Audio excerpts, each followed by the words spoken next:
The United Nations and the Democratic Republic of Congo have accused Rwanda of fueling the recent conflict near Goma city with its own troops and weapons in the last few days. 13 soldiers, including 9 SANDF soldiers serving with the peacekeeping forces in eastern Congo, have been killed in clashes with the M23 rebels. For more on this story, we have on the line SABC News International Editor Sophie Mokoena. A very good morning to you, Sophie. Thank you so much for joining us. It really is, a big story on the international front, with South Africa having expressed condolences for the families of the 9 soldiers killed. Just take us through the background of this story. Well, we know that war has been raging on in the eastern part of the DRC. And now the rebels were advancing towards Goma. They've already captured many other cities in the eastern part. And this is where you have the military base for the SADC contingent and also the MONUSC, even though they did withdraw last year. But it looks like this attack led to the 9 South African soldiers being killed, 3 Malawians, and we've seen a statement from SADC already, condolences in relation to families. And we are told that this afternoon, in fact, it is going to happen. There's an emergency meeting of the Security Council to discuss this issue. The AU Commission Chair, Musa Faki, who is also leaving office next month, has also sent his condolences. And therefore, the whole continent has responded to this. Around the world, you have embassies and other countries who have also issued statements. But I think the problem here is failure of all leaders who are supposed to come up with a lasting solution to this protracted conflict, particularly leaders in the Great Lakes region, including some in the East Africa region and SADC, because this war will not end as long as SADC is using just military means in terms of trying to fight or to stop this war. You have to engage in a diplomatic process to ensure that you bring all parties together. Now, unfortunately, the president of the DRC has made it clear that he will never speak to M23 rebels. And when one party says, I will not speak to the other, there is no way that conflict will end. You'll continuously see body bags in the eastern part of the DRC.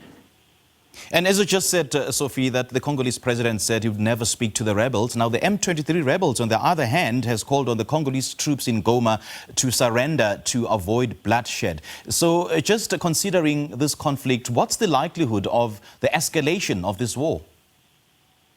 It will. We are told that SADC is reinforcing. And when SADC is reinforcing, clearly, they are already aware, the M23 rebels. They are even talking about this on the social media, and they are threatening that this reinforcement will mean escalation of war. And therefore, you'll never know which side will be strong when this escalation starts with reinforcement. And as you pointed out, they've called on the military in the government of the Republic of the DRC to surrender. And on the other hand, DRC says it will not surrender.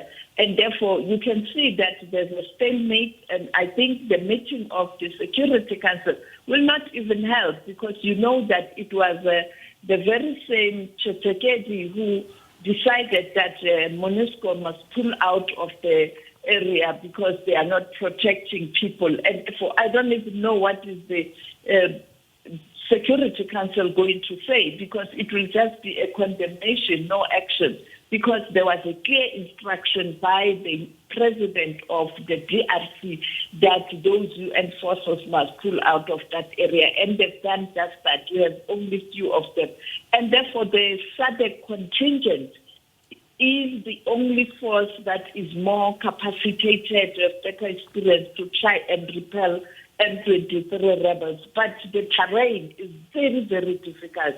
It's a mountainous area, forest. You have to know the area better. And M23 rebels, they are people who have been there for many, many years. Actually, these are Congolese, and therefore they know the terrain better.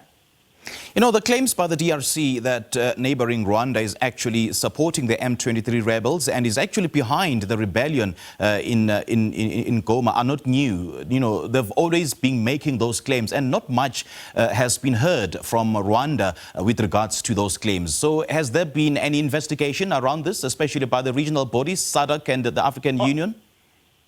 On many occasions, Paul Kagame, the president of Rwanda, has dismissed these allegations. SABC spoke to Paul Kagame in April last year during that commemoration of the Rwandan massacre, 30 years of the Tutsi genocide, 30 years on. You'd recall President Ramaphosa even attended that commemoration, and the former president of South Africa, Thabo Mbeki. I personally spoke to President Ramaphosa. I spoke to former President Mbeki. I spoke to President Kagame posing that question, and he was able to explain in detail in terms of what is at stake here. At stake is that you have those people who allegedly committed the genocide against the Tutsis in Rwanda, who have fled to DRC, and therefore DRC see these countries, the neighboring countries, as harboring those alleged genocidaires. And therefore, they are saying there is no way they can take interest in what's happening in the border. And therefore, this war will not stop. But we'll bring you those clips later today in some of the shows, just to look back at what many stakeholders are saying about the situation in the DRC. All right, Sophie, great chatting to you. Thank you so much for your update. Sophie Mokoena there is SABC News International editor, just speaking to us about the developments coming out of Goma in the DRC, wherein the DRC has severed ties with neighboring Rwanda, accusing that country of backing the M23 rebels and ultimately supporting the rebellion in the eastern city of the DRC.